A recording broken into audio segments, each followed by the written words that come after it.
This is Popular Front, a podcast focused on the very niche and kind of geeky details of modern warfare with me, Jake Hanrahan. Today we're speaking to Cody Wilson, the guy behind the 3D printed pistol. As you can imagine, he's very controversial. The media called him one of the most dangerous people in the world. Recently, he's been in trouble because he tried to put the schematics of the 3D printed gun back online, but was blocked by the US government. He has a lot of plans to battle that. And I think the whole situation raises some very interesting questions, specifically around autonomous gun ownership and around modern warfare as well, because, 3D printed guns, it doesn't get more modern than that.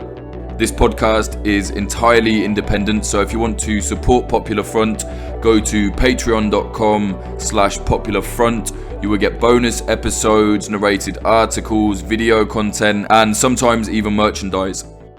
So I think, Cody, first of all, it would be really good if you could explain what does Defense Distributed do and why did you decide to push so hard with this 3D printed gun project? We're you could say a non-profit defense technology company. That makes it seem both like more banal and more impossibly corporate than it is. But really the mission is to develop software and hardware for the public for their consumption directly, but under defense technological terms. So usually there's contractors of the government and they develop this type of technology. The expectation is that they'll only share it with states. And of course, in our case, we develop it and directly disclose it into the public domain or the commons or use open source licenses of some kind. And we develop in environments of open source technology like microcontrollers like the Arduino and other open source software. So we're part of the panoply of open source technologies. Of course, our development is specifically in the defense area. Right. And the Liberator, the 3D plastic printed gun, which has caused so much trouble and caused a headache for you massively. What's the idea behind that? Because, there's a lot of controversy. A lot of people are saying this guy wants to give a gun to everybody. They're going to run on airplanes and shoot people up. What's the deal? I mean, I suppose it's possible that they could bring it on airplanes. We've been living in a world, though, since, 2013, May 2013, where it's possible to make this gun. And, the TSA admits that they found parts of the gun in screenings and stuff. So, this is all plausible stuff. But it continues to, I think, be an outlier event and not a strong possibility because it's not a very reliable gun in the case of our gun, the Liberator. And, of course, the technology itself is still in a place of nascence and, really unusability. The materials just aren't there. It's what's really evocative and powerful for me. And I suppose, as a way of answering the second part of your first question, why we were so committed to it and fascinated by it is because we think it displays or demonstrates the future of digital manufacture and its necessary political consequences, specifically for something like in American politics, the Second Amendment. And internet and digital fabrication technologies enable a permanent Second Amendment. And of course, since the internet is not just domestic, this affects other states as well. Right, and as a Brit, I don't really get the whole, the Second Amendment. Why is it such a big situation in America that you would build this plastic gun? Because, people are saying, it's a 3D printed gun, anyone can get it. But you can get a much more reliable, fireable zip gun. I'm very interested in zip guns. You can build your own shotgun, basically, with metal pipes and welding. Why is the Liberator creating so much fuss? I think it's a great question. And part of the answer is why I like doing press with the UK, because a lot of our ideas and our philosophical antecedents are all, of course, English. and of course, our Republican founding in this country and the basis of our Second Amendment comes from an English Republican controversy, and all this strange political radicalism of the 17th and 18th century in England. So it is what it is. We've diverged, and now it's an elementary part of being British to not want to own a gun. I understand that. But in the United States, the kind of two political debates that really get people to their feet are abortion and the right to keep and bear arms. And I know that, and my first instinct before any of this other political dross was that if I could use the internet to perform a kind of WikiLeaks for guns, that would be so much more powerful and evocative for people than, a bill, passed by the Senate or something protecting your right to carry a gun. It's very dry and academic. So one, I think for people, it's it's their relationship to technology. Like, why is the Liberator so outrageous? It's because people's relationship to technology is one of religious dependence and mystical enthrallment, if you will. Like Heidegger says, you don't really understand your institutions and devices and the technologies around you. You kind of live more at the pleasure of the technologist in this day and age. And this evidences our anxiety with big tech and all this other stuff. And so I knew that if I could take a technology that, like 3D printing, that was as yet undefined in the public consciousness, and it could do something with it that wasn't really destined for technology in liberal societies, that it would cause a deep problem, like a dissonant, right, like a real dislocation. And these were just my initial instincts, and I just pursued them ever since. Right. So, I mean, to me it sounds like, correct me if I'm wrong, but it sounds like the idea of the Liberator is more important than the Liberator, than the item itself, to you at least. It is, and this is what's so great about doing a podcast like yours. I love to call attention to the work of Philip Ludi, who was an Englishman. And Philip Ludi basically had the entire, discourse of defense distributed already perfected and honed. You can still find it at thehomegunsmith.com, and he'll teach you how to do zip guns, and he has a little manual on how to make a little sub gun. But what's more important than that is that he couched it in terms of the freedom of speech and a certain kind of British nationalism, and he published the 3D files to download and be able to reproduce this sub gun. He did all of this, I think, before the year 2011. Yeah, he did. For listeners that don't know, Philip Ludi was basically doing what you were doing. He was a British guy that said we should have guns. This is outrageous that we don't have guns, because if the government and the soldiers and what have you have weapons, why shouldn't the people have them? A very kind of American outlook, I guess, for Brits. And yeah, like you said, he was putting up plans. I've actually got some of the plans because I was interested in doing a film about him. But he built this kind of metal gun that you could build in your shed, essentially, right? That's right. Yeah, the simple design off-the-shelf components, very intelligent, right? Built on expediency and commercial availability. You know, they'll never be able to make certain lengths of pipe and spring difficult to acquire. You know, so his instincts are correct.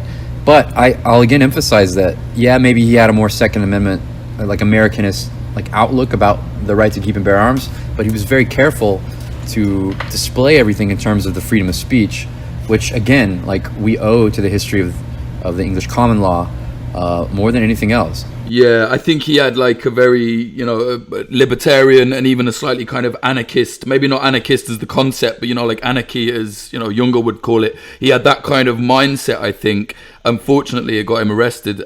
He was in big trouble. Yeah, I can imagine he'd get arrested a lot doing what he did. Very brave man. I believe he was chased to his grave with health problems and stuff from having to live through these stressful encounters with his state. But he showed me, especially early in my project, I discovered him very, very early, in 2012. And he showed me that, that's the wages for that kind of work. And I thought that he was a brave man, and that I know ultimately even I will face consequences like that. Not that I want to. Let's talk about that, Cody, because you are facing a lot of consequences right now. What's happened? Well, look, I get sued. I'm getting sued a lot. 20 of the United States are suing me in one federal court or another at the current moment in this country. Now, what's great is under federal practice and by the civil rules of procedure, they don't really have good claims. In fact, in some cases, even in this case in Washington, they don't have claims. States don't get to make opinions or get judges to review decisions of the State Department, for example. This will all be sorted out, I hope, in time. But I think what's more worrying is that, in the meantime, for years, judges and states and state courts are willing to make as much bad law as possible to avoid certain outcomes, political outcomes in this case. Well, we can't just let people download plans for guns. Opinions on guns aside, they say, okay, you can't download these schematics for the guns, but you can have AR-15 open carry in certain states. Well, I believe that. I mean, it's flattering in a way. It's because, for years, I've represented this fight in the same symbolic terms, where I'm like, hey, gun control's dead. And mostly the discourse ignores me, But finally, I got this license from the State Department to publish, and again, I say, hey, pretty sure gun control's dead. And this time, the states were like, oh, motherfucker, he's trying to kill gun control. So they run to court. They accept the debate on my terms. So to some degree, I'm getting what I asked for. Now, can they lash the sea? Can they get some judge to, right? Is there ever some state of the law which will prevent these files from being online, making it online? I think we both know the answer to that is no. But in the meantime, they can burn a ton of my money and time. And I guess that's now the strategy. Right, hoping you give up. Or just go bankrupt or something. I think I had the files for the Liberator just out of interest about 2 years ago on my laptop, It's all already out there. Oh, of course, and on major CAD sites and stuff. Like this judge's order today, he's like, look, maybe these are his words, maybe some cybernaut with BitTorrent can somehow find these files. Like it's right. Download the Liberator on Kazaa. Like you gotta search the old Nutella network on satellite feed, and maybe you can discover a Liberator there. No, we all know it's everywhere. It's on all the CAD sites. It's on all the major CAD sites in the ClearNet. And of course now, since I've been attacked again, a number of activists have hosted the files as well, and these links are in the press. So it's very easy to find them. There's no harm that you can prevent from telling me to not talk about it. It's all out there. And of course, 1 month ago this day, I republished all the files according to my license from the State Department. So you have to bend over backwards to pretend that there's any way to prevent this information from being there. And in fact, the perversity of it, and you understand this with Streisand effect and stuff, to have challenged it this way, that the way the states did, and to have made orders like this judge made, is to only make the files more popular and to spread them deeper into the internet. Right, because if you can't have something, people want it. I think that's why I downloaded it years ago even. I was just like, cool, I want to see what this is all about, Of course, that's what everyone's story is to me. Very few people have ever made the Liberator or taken interest in making it. And its fascination for people is that, it's this accursed object. And frankly, that's my own relationship with it. I find there to be little of interest in its design and in its mechanism. Like it's a curiosity, but when I look at it, it resonates with a certain cultural power. With that in mind, maybe you can take us through a step by step. If I had the CAD files, then what do you have to do to actually have this Liberator in your hand and be able to fire it? Yeah, it's a little involved. I would say, depending upon the build volume of your 3D printer, well, one, you have to have a 3D printer, and then two, you'll need to print in a specific material. Like the Liberator was designed for ABS printable materials, not for nylon, not for PLA, and these other materials are becoming more common in commercial, but it was designed for ABS. So you would select of the different files that come in the packet. There's about 16 essential files that you need, and you'll need to make every single one of these components. You can make many of them in parallel, but there's just so many that it will probably take you a couple different builds just to make every single component. And then after that, just as the way 3D printing works, you'll have to, there's a number of manual steps involved. You'll have to remove support material. You'll probably have to clean some stuff up for fitment, sand some things down. But eventually, when you have every component, you can manually assemble it and function check it. Even the springs are printed. But you'll need to add a roofing nail, and depending upon the U.S. law, you'd be in the U.K. if you're making this hypothetically, so it's illegal already. But under U.S. law, you need to go ahead and add a steel component that we've defined just to make it legal to possess. And then you have to treat the barrel, and this takes a little bit of time and some finesse. There's kind of an art to it. There's nothing really. You have to vaporize acetone, and this acetone vapor actually smooths the layers. Like in fused deposition modeling printing, there's actually layer differences between every plane. As you print something, like you often print you're supposed to print the Liberator barrel vertically. When you do that, that means there's ridges in the bore and there's ridges throughout the barrel, because 3D printing is this layer by layer process. So if you don't actually smooth the exterior and the bore of the barrel through acetone vapor, your coefficient of friction is too great inside the barrel of the Liberator. And you can blow your hand off if you fired it. Yeah, I've never seen that, and I've fired it many times by hand, and of course it's blown up in my hand a few times. But you will break the barrel, and the gun won't fire successfully, and then you'll damage the front of the frame. So yeah, exactly. Like it's very dangerous to make the gun, but you have to treat that barrel correctly if you have a chance of shooting it the way a gun is expected to be shot. So there's a number of little steps like that, and then once you have that, you still, the way the spring action works and the way you're relying upon a roofing nail to hit a primer in the back of a 380 cartridge, that doesn't always work. So even then, when you get that far, I'd still say you've only got like a 50 or 60% chance of a successful fire. Aren't you just trying to cause trouble? Like, it sounds like you're just trying to cause trouble with this thing. Of course I'm causing trouble, but like I'm causing trouble in like a necessary way, and not because I think I should superintend the political debate, but because I think this is the brass ring of system failure, of a certain like political philosophical resolution in the digital era. Like, if code is going to be everything, and if code is still protected as speech in this country, then we're going to have this fight now over guns while the court favors us, rather than 20 years from now when it doesn't. You know, I'm choosing to have this fight this way on my terms now because I don't see a possibility of things getting much better. So I have an activist intent. Sure, you see it as an infringement on your rights, I guess. You know, as a sovereign person, essentially, for them to stop this. Yeah, like that's fair. I mean, I don't actually cling to my quote-unquote rights in my actual whatever discourse, but like I'm happy to go into court and argue that, you know, by the liberal terms of this republic here, you have a right. If you have a right to keep and bear arms, then you have a right to make them. You have a right to talk about making them. So it's all pretty related, and I could see how we could win. Now, I'm not like a fool about it. I never really thought I would win, not because like I thought we had bad arguments. Under the law, we have perfect arguments, but because, you know, judges are human beings too, and they want to avoid political controversy, and so I've always tried to avoid bad outcomes. But look, if the states are going to come into court like this, I'm going to take them head on, and we'll create a number of embarrassments. And this is where like the crypto-anarchy comes in. I kind of hope to some degree that the states are able to implement some type of weird new era of public nuisance where like they can begin to attack websites hosted in other states, and this is the kind of state of conflict that I think is necessary to pull people into the post-liberal, you know, meta order. It's almost like an accelerationism. Yeah, if you will. Now, I'm trying not to be nihilist about it. I just think this is a bridge. I see a bridge to post-liberal activism, post-liberal politics. People who are on the fence just kind of waiting for like, you know, what's after this? Well, we can begin to see some light through the fence posts or something, you know, like this.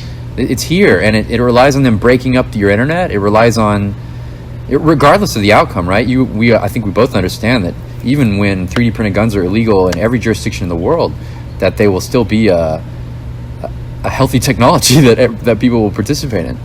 Well, yeah, it's one of the few things that the state can't get hold of, right? No matter what laws they put in place. That's right. I think the internet's the same way, and though I don't see this as binary. Like I don't somehow see like, well, one day we'll all be free because of the internet. Like I see Google building what they're doing in China and taking AI projects on. Like I understand the enormous challenge, and of course Facebook and these other groups, they haven't waited for me to win or lose in court. Facebook's just decided you can't share links to this type of content on its platform, and you know, Amazon's dropped the books that people have published with the code. There's a number of like big tech pushes that have already moved to remove this stuff from I don't know, from your field of view or from your feed, but the internet's a big place. What it's actually doing then is just creating more censorship. Yeah, it is, but I hope to some degree it's radicalizing people. It's difficult to maintain a liberal disposition. It's difficult to every week say, well, it's okay that Facebook did this to me. It's okay, you know, they're a private company. It becomes more and more difficult every week to repeat the mantras. And eventually, you know, it depends on your own disposition, but eventually that will fail for you too. And I'm happy to be a part of that. Yeah, do you know what? This is an odd thing I'm going to say, but what you just said there reminds me of this thing I was thinking about myself the other day, where when I was younger, I was reading about, they're saying, oh, there's going to be this new technology where you scan your fingerprint to unlock your phone. And I remember being young and thinking, that's absolutely outrageous. I will never, ever do that. Now, we all, without even thinking, hand over our fingerprints to private companies. Now, I don't want to sound like, you know, conspiracy kook or get too political, but that is outrageous. However, it's not. It's completely normal now. I agree. And though I've still never used that technology, I can see how every single day, just walking in public, right? I'm submitting to biometric scanning. Of course, the better example now is we've jumped a shark on the fingerprint. Now you literally use your facial biometrics to unlock your iPhone 10.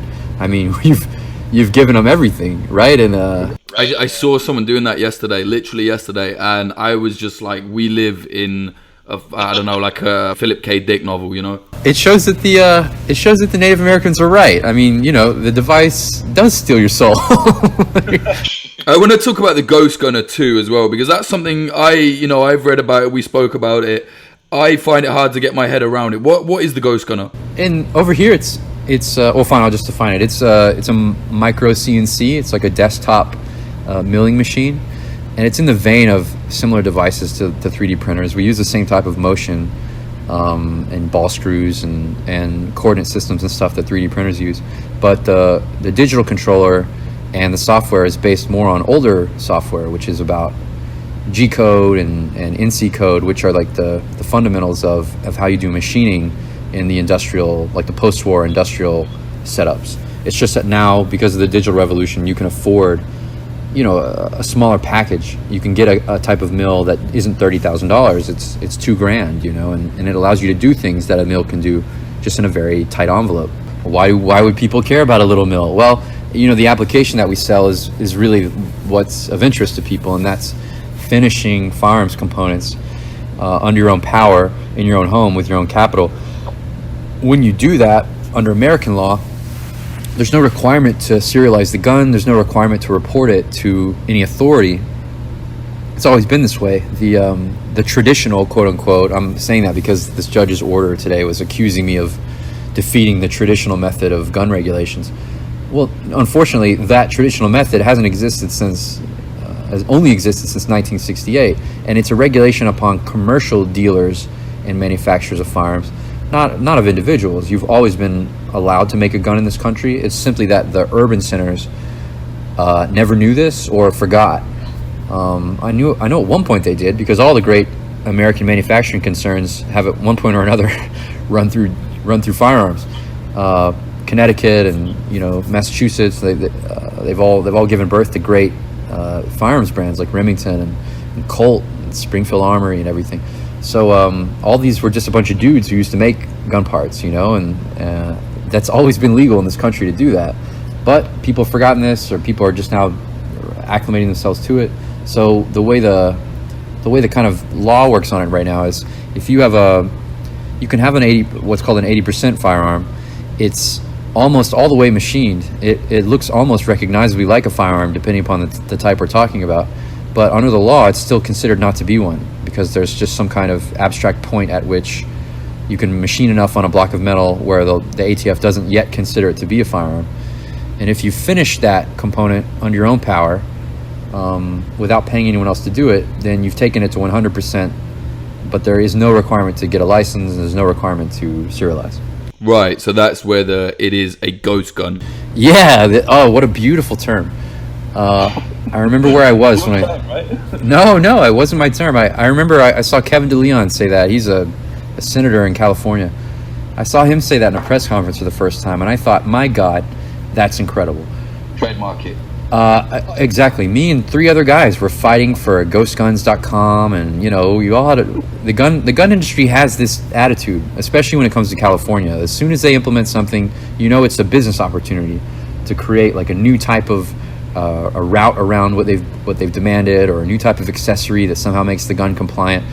California has banned the AR-15 from popular possession since 1997, and yet there are the most AR-15s in current possession in California, because people keep coming up with ways to defeat the regulations. And that's what you're trying to do. Yeah, to some degree, but this is actually somewhat larger in scope, which is that there is no regulation to defeat.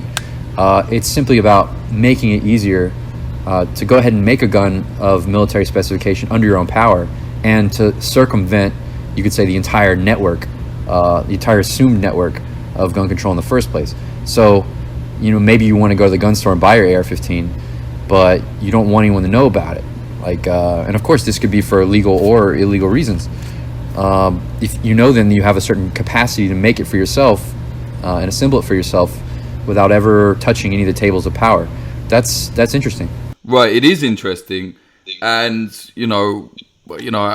my thinking is, I know what you're saying. It's like, well, we should have our own means to protect ourselves from the state should shit ever go wrong, whatever. But I think most people look at it and say, wow, you're just going to give every single criminal a gun without a serial number and they're going to kill someone and we're never going to find them.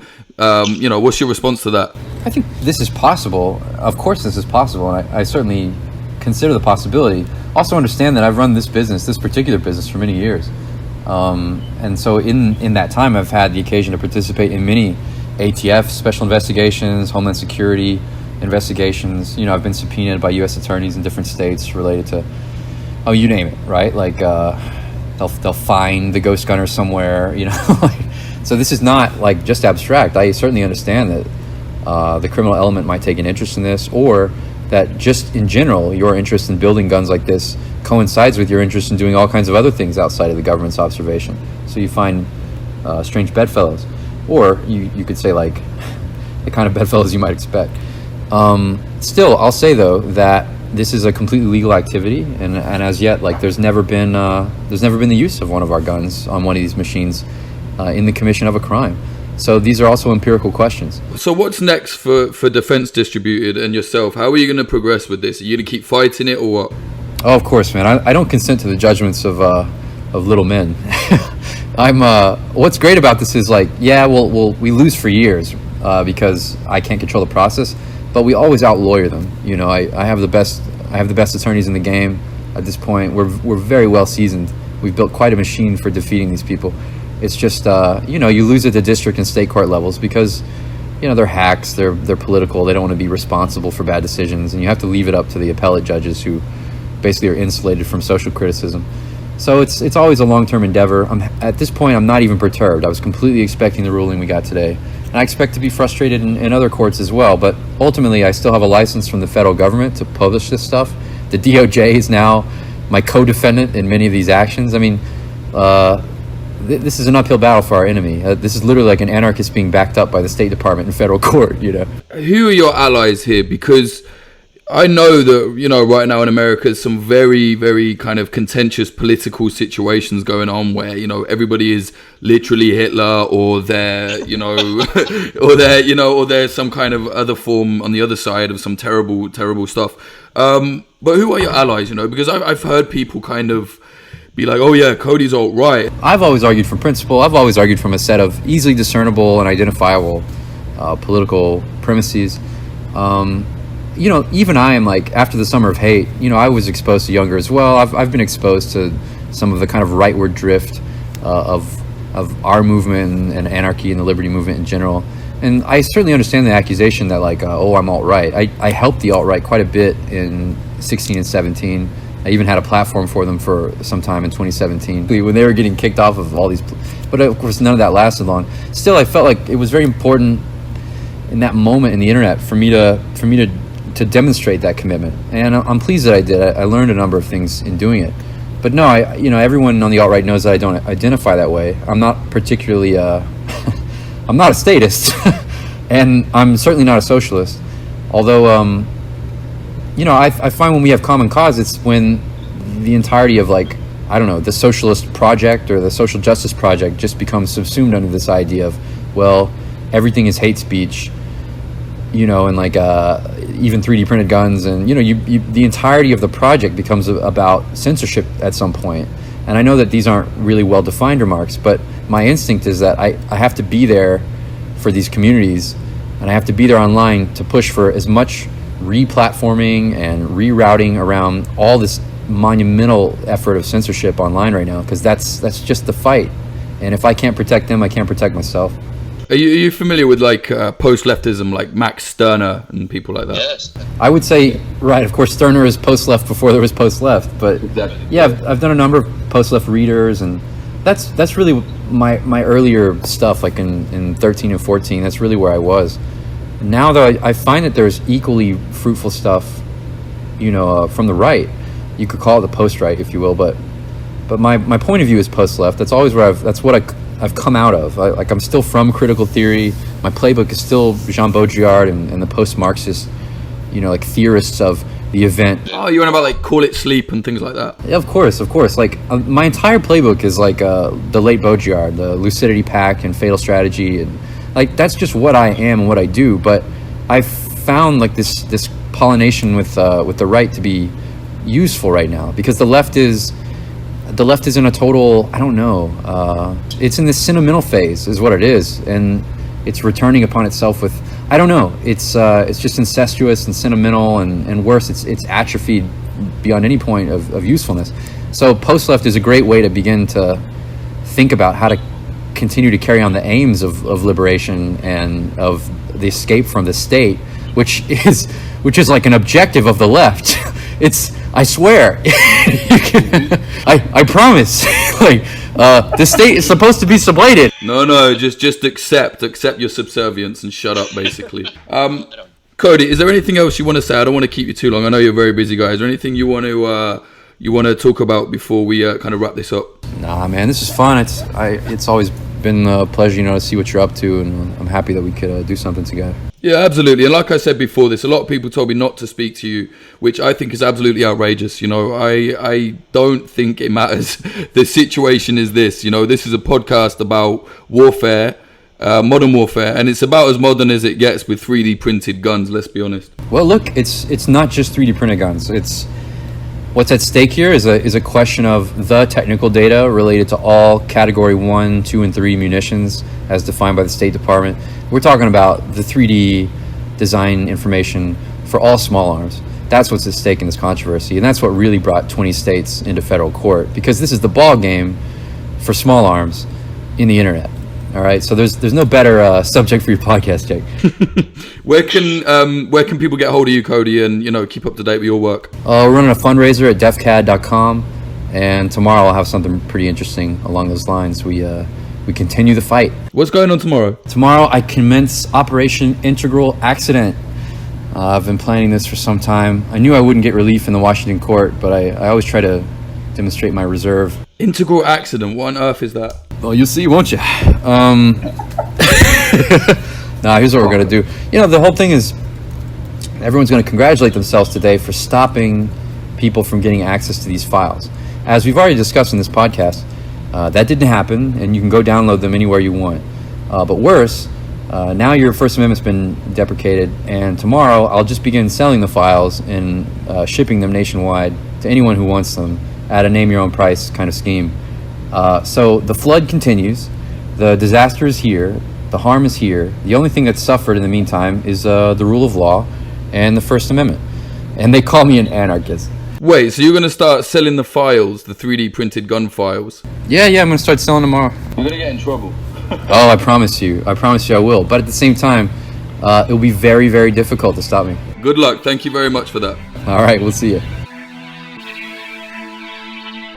That was Cody Wilson talking about the 3D printed gun, crypto-anarchy, and the trouble he's about to get himself in very soon. This episode was sponsored by defensepost.com. I did an interview with them recently about why I started Popular Front. If you're interested, go to thedefensepost.com, defense with an S. If you want to support Popular Front, go to patreon.com/popularfront. You get bonus episodes, merchandise sometimes, video content, narrated articles. You can get in the new Discord server that we've started up now as well, which is quite a laugh. So patreon.com/popularfront. Also, if you don't want to do it monthly, I've set it up now that you can do one-off donations to help support the podcast, help it grow. Go to popularfront.co. You can donate there via PayPal, or if you like, I've set up a Bitcoin wallet so you can send us Bitcoin instead. All the details are there, popularfront.co. To keep up to date with the podcast, follow me on Twitter. That's Jake_Hanrahan, HANRAHAN, or popularfrontco, so at popularfrontco, like the website. Also, we're on Instagram now as well, which you can see kind of new video content that we're working on. So go to instagram.com/popular.front. And please remember to follow us on YouTube if you want to see the documentary that we've got coming up soon. That is youtube.com/popularfront. Thank you very much to the $30 Patreons, because without you, this podcast would fall on its ass and I wouldn't be able to pay for it all. They are Stephen R.D. Henderson, Ryan Sandercock, Cole Gannon, Joel Tambusi, LH, Jetil, Zachary Hinch, Aliame Leroy, Daniel Shearer, Joanne Stocker, Margaret Bowling, and Teddy. Like I said, if you want to get involved with supporting Popular Front, we're completely independent. Go to patreon.com/Popular Front. Hopefully it will keep it going for longer. Music in this episode, the intro was by Home, and the outro is by Son of Old, soundcloud.com/son-of-old. Quite a few people recently have been asking me all about the music that we use. Synthwave, vaporwave is kind of what I like to use with the podcast. I think it kind of fits the whole aesthetic. If you want to get in touch about the podcast, about advertising, anything like that, email me at popularfrontpodcast@gmail.com.